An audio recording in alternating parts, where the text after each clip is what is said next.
Tapo.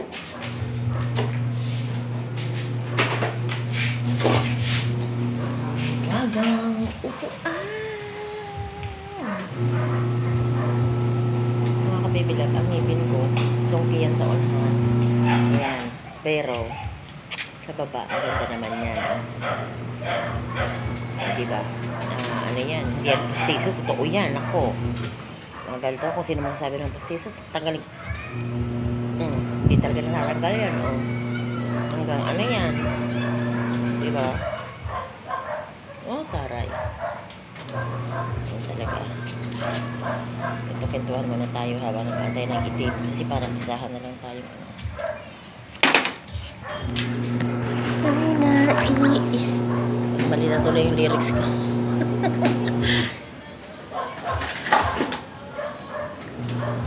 Ano nangyari? Ba't umuuga na itong upuan ko? Ano yung mga umuupo dito? Gante?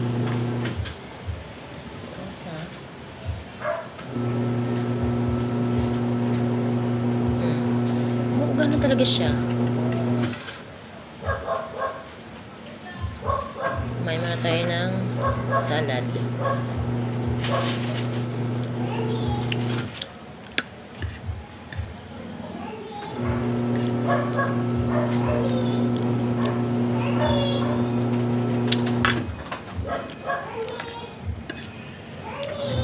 B!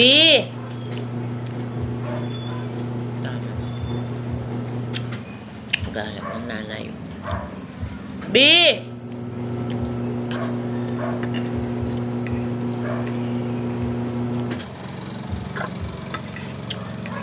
Bumibili yata mami mo.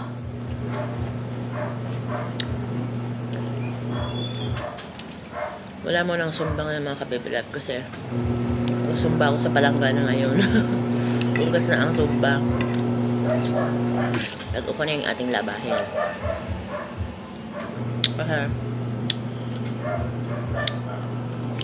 Magalit si Alex. Wala siyang uniform.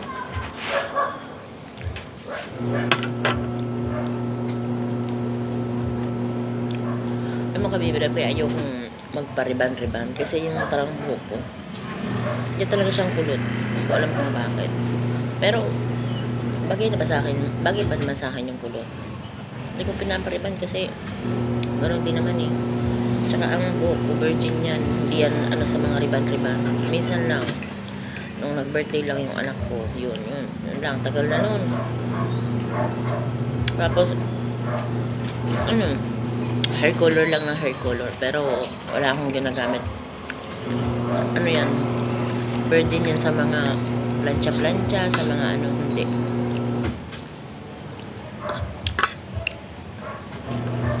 Ayan, wavy siya, ano, kulot talaga yan.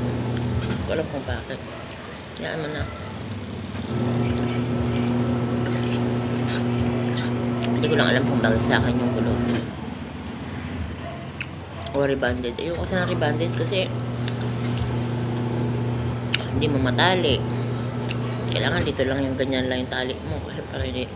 Tapos pagka mag-work ka, naka hairnet. Hindi rin. Parang ganun din. Pag tsaka hindi ako maano ko tulad ng iba na magaling mag-ingat. Yung nalagay lang sa hairnet na parang kinikris-cross lang na ganun. Kahit walang panali, hindi ko kaya mga ganun. Wala, marami akong ka-work dati na gano'n. Nag-rebanded sila. Ilalagay na sa kini-criss-cross lang nila yan. Pagka-criss-cross nila, ilalagay nila yan sa sa hairnet. Parang itatagong gano'n. Ayun, wala akong panali. Kaya hindi sila nag-ano. Yun lang mga kabebilab ko. Na kasi magbabalaw na ako. Kailangan ko lang habaan yung video ko kasi yun ang required sa sa YouTube. Kailangan 7 minutes up para magka-add siya. Actually pwede na to 9 minutes and 39 seconds. Pwede na.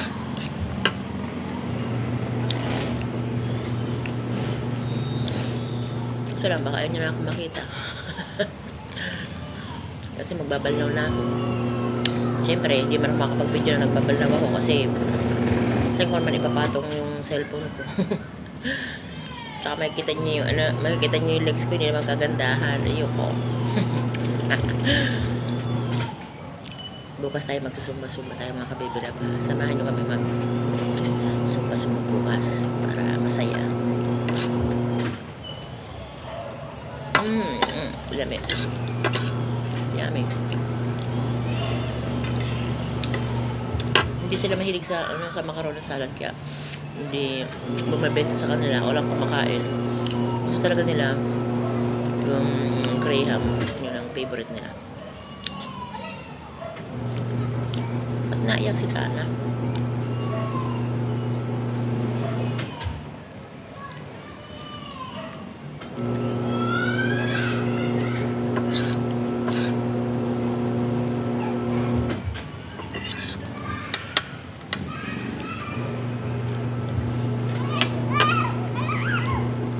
Sa bahay na gusto talaga nila dito Graham, kaya next time Graham talagang gagawin ko kasi yun ang gusto nila. Ayaw nila ng macaroni na yan, no sa kanila yan, kaya next time Graham tayo. Ang Pasko ng Graham kami, basta lang yung New Year ayun, mag-macaroni na lang kami para maiba naman, diba? Sana ng mga braso ko mga kababy love, kailangan nating mag-workout para maano yung mga muscles natin. Ang sakit ng katawan ko, ganun pala yun pagka una kang mag-workout. Nanakit mo na yung katawan mo bago ma-achieve mo yung gusto mong looks. Pero sabi nila, bagay naman daw sa akin yung chubby. Ewan, comment nyo nga kung anong maganda, kung chubby ba, kung yun ang sabi nila. Bagay naman daw sa akin pag chubby na ganito. Hindi naman daw mo sagwa. Ewan, pero sa akin nasasagwaan ako sa katawan ko. Parang konting trim pa. Kasi medyo nanaba ako nagdadasil December, January, gano'n. Bye-bye mga kabibilab ko. Wala naman ang aking cellphone. Kailangan ko naman mag bura-bura. Bye!